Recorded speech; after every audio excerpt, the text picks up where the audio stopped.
¿quién era realmente la Virgen María? Hoy, en La Oveja Pensante, ese será el tema del día. En este programa nos acercaremos de manera muy respetuosa acerca del personaje bíblico de María, la Virgen María, la Madre de Jesús. Y es que alrededor de María se tejen muchas historias. Mucha gente la venera, mucha gente la adora, mucha gente la respeta, pero también hay muchos detractores alrededor de María, la Virgen María. Este video que estamos filmando pertenece a una serie que vamos a llevar paso a paso de manera detallada acerca de la familia de Jesús. Y una de las preguntas que tenemos que hacernos y cuestionarnos es si realmente María existió. Pues bien, la tradición y la Biblia van a estar aquí en este programa jugando un papel importante.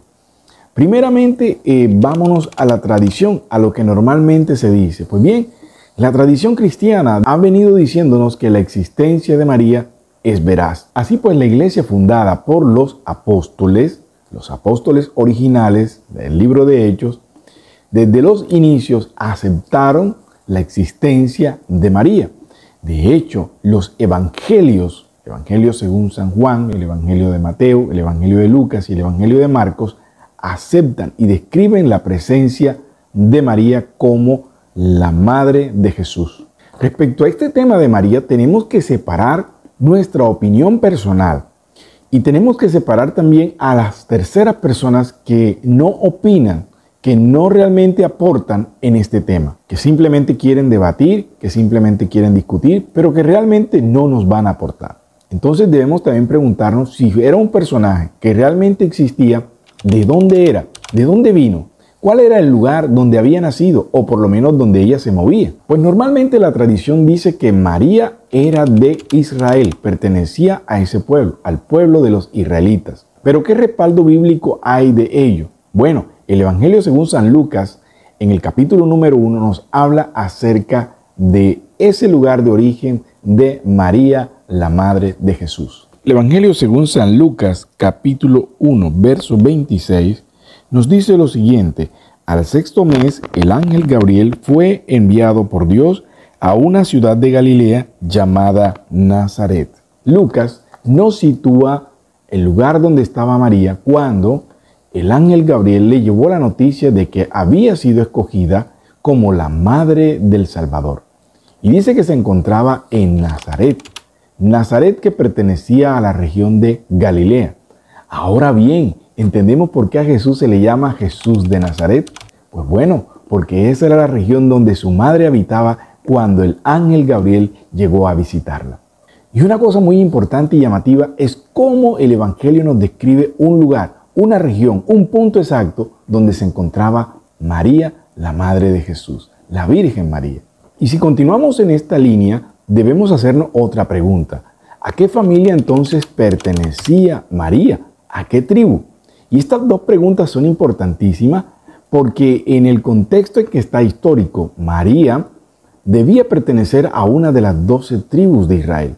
Era importantísimo saber a qué familia tú pertenecías, porque eso decía mucho de quién eras tú, eran tus antepasados y tu historial pertenecía a esa familia de la cual tú venías. Bien, de ello nos da cuenta el mismo Evangelio según San Lucas. San Lucas capítulo 1, verso 5 nos dice lo siguiente: hubo en días de Herodes, rey de Judea, un sacerdote llamado Zacarías de la clase de Abías. Su mujer era de las hijas de Aarón y se llamaba Elizabeth. Me dirán ustedes, ¿y esto qué tiene que ver el caso de Zacarías y Elizabeth? Pues tiene mucho que ver, porque nos vamos a referenciar en esa familia en particular. Ellos dos, tanto Zacarías como su mujer, su esposa Elizabeth, pertenecían a una familia. Eran descendientes de Aarón, de Leví, de la tribu de Leví. Ambos pertenecían a la tribu de Leví, de los levitas. Recuerden ustedes que los levitas eran los sacerdotes del pueblo. Así los había designado Dios, escogido entre las tribus de Israel como la única tribu de la cual saldría el sacerdocio para servir en el templo de Dios. Y ustedes me dirán, bueno, entonces entre ellos mismos se podían casar. Pues sí, en ese momento ellos debían casarse entre sus parientes, entre sus mismos familiares, un poco lejanos, pero entre familiares. Por lo cual, eso nos lleva entonces a preguntarnos a qué familia pertenecía María y a qué familia pertenecía entonces también José. En el Evangelio según San Lucas, más adelante encontramos en el capítulo número 1, verso 12, que el ángel del Señor le dice a María quién iba a ser Jesús. Y le dice, este será grande y será llamado Hijo del Altísimo, y el Señor Dios le dará el trono de David, su padre. Recuerden ustedes que en el Antiguo Testamento se le había prometido a David que el Mesías nacería de su descendencia. Ahora tenemos a una María aquí, a la cual el ángel le está diciendo, el ángel Gabriel, que ese niño que va a nacer heredaría el trono de David. Por otro lado, la genealogía que aparece en el capítulo 1 del Evangelio según San Lucas y también en el Evangelio según San Mateo, dice que José, su esposo, pertenecía a la tribu y al linaje de David. Venía de la tribu de Judá, pasaba por David y con José, esposo de María, que aparece allí en el listado de la descendencia, él era directamente del linaje de David. Por lo cual, tanto por José como por María, vendría Jesús siendo del linaje de David. Si tomamos como referencia también el hecho de que se casaban entre parientes muy cercanos y lo más probable era que eran de la misma tribu, así como Zacarías y Elizabeth, también José y María vendrían de la misma tribu de Judá, descendientes del linaje de David, por lo cual Jesús es heredero del trono de David. Otra pregunta que surge mucho en la vida de María y que debemos preguntarnos es ¿a qué edad María fue entregada en casamiento? Pues bien, había un hecho en la cultura israelita de que la novia era prometida primeramente antes de casarse, era entregada en promesa a una temprana edad, por lo general en la pubertad, en la adolescencia. Esto nos quiere decir de que así como se hacía culturalmente en ese momento histórico, María no era una mujer de mayor edad, era una joven virgen. Una pregunta que normalmente se hace la gente es si María era virgen. Ahora, para responder esa pregunta tenemos primeramente que hacernos un cuestionamiento personal. Y es que tenemos que entender que al entrar en ese tema no podemos ser irrespetuosos, porque estamos entrando en la intimidad de un personaje. Hablar de la virginidad de alguien, dudar de ello, es realmente algo que llega más allá del respeto hacia una persona. Entonces, al tratar este tema hay que ser muy cuidadosos. Pero culturalmente debemos entender la cultura oriental, la cultura en que se estaba desarrollando en María. Llegar virgen al matrimonio por parte de la mujer era importantísimo, no solamente en la cultura israelita, sino también para muchas otras culturas.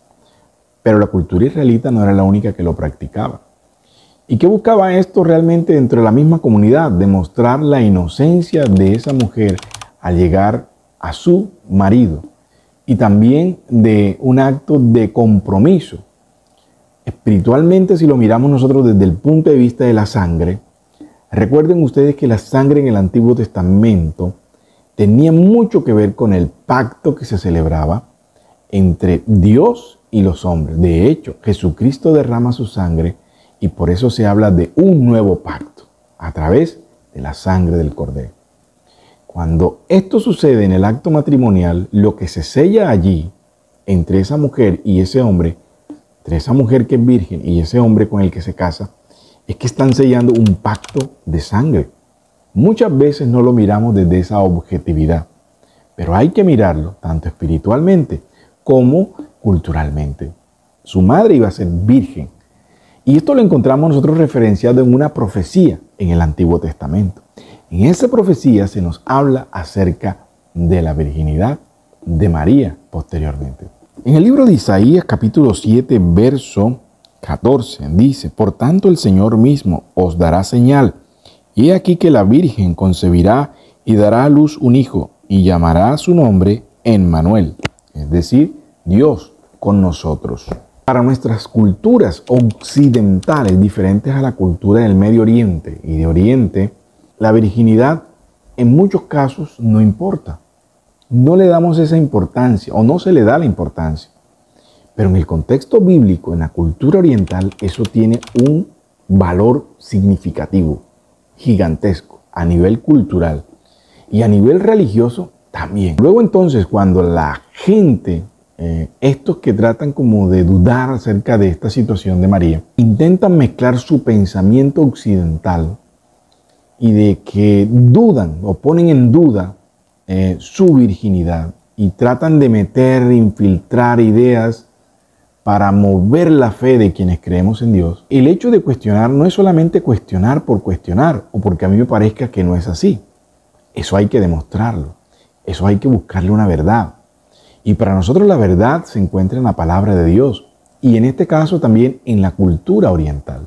La mujer en un caso de no haber sido encontrada virgen, lo más probable era de que era, además de repudiada, corría el riesgo de morir lapidada, es decir, que la mataran a pedradas la misma comunidad, porque la cultura, la sociedad de ese momento allí no aceptaba eso. No aceptaba la burla, no aceptaba la mentira de que una mujer fingiera o se hiciese pasar por virgen ante su marido, ante su primer esposo. Poner en duda esto creo que es poner en duda la cultura oriental, la cultura del Medio Oriente, donde estaba Jesús, poner en duda a los evangelistas, poner en duda al mismo Dios y poner en duda nuestra fe. ¿Hasta dónde estamos dispuestos a arriesgar esto? Y en ese momento histórico del pueblo de Israel y de la cultura que rodeaba en ese momento a María, madre de Jesús, era importantísimo, significativo mantenerse la mujer en ese estado de pureza al momento de llegar al matrimonio con su esposo. No olviden que ese signo de la sangre realmente tiene una importancia dentro del contexto bíblico e histórico de que los pactos se hacían con sangre.